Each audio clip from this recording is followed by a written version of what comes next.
I'm Chris Barnes, I'm Ashton Miller. and our presentation is on the consequences of negative affectivity and low self-esteem. Here, this model shows the dependence regulation model, and that is people with low self esteem underestimating how much their partner truly does care about them.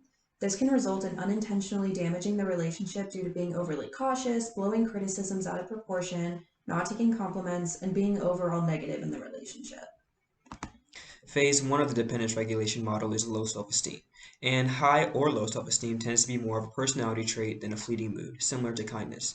When one person has a low self-esteem, difficulties arise for both partners in a relationship. Here we have a good meme that says, "What if your low self esteem really means you're afraid that others don't like you?" Our example for phase one states, "My partner never wants to go out for date nights anymore because of their low self esteem and they don't like how they look. I have told them numerous times I love how they look, but they don't listen." Phase two of the dependence regulation model is underestimating the partner's regard for self. Studies have shown that insecure individuals with low self-esteem consistently undermine their partner's positive impressions and their confidence in the relationship. Here we have a quote that says, by protecting a tenuous or fragile personal identity, individuals with low self-esteem hope to reduce the risk of rejection, but might thereby create a distance between themselves and their partner that increases their insecure feelings. Continuing on with phase two, individuals high in negative affectivity tend to dwell on their own negative qualities as well as those of other people in the world in general. Virtually every study on personality traits and relationships yields consistent associations for negative affectivity and for related aspects of this broad trait, such as low self esteem. Partners of disagreeable people complain of being treated with condescension and a lack of respect, and partners of people prone to negative emotion are more likely to cite self centeredness, jealousy, and dependence as difficulties in their relationships. Example of phase two is someone's partner suddenly start attacking their appearance and personality out of nowhere, and now they're starting to believe that they are projecting their insecurities onto them. Phase three is perceiving the partner in an unfavorable light and expressing discontent. The wrong belief that the partner does not truly love them leads people with low self esteem to be alert for evidence that the partner does not care for them. Example of phase three is someone not believing that their partner actually loves or cares about them.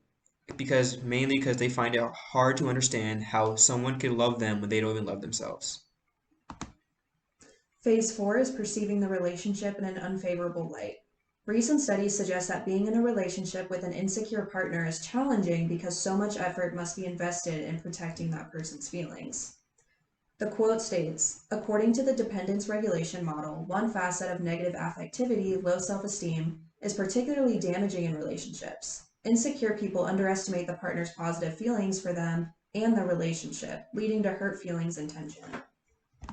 Example of phase four is the relationship with someone and their partner has become mentally and emotionally draining. Their partner has very low self-esteem, and they feel like anytime they're together, they are having to constantly reassure them that they do in fact love and care about them. Here we have compatibility and communication. The quote states, couples with compatible temperaments have happier relationships, particularly when they are both agreeable and open, although any benefits that come from similarity tend to be quite small.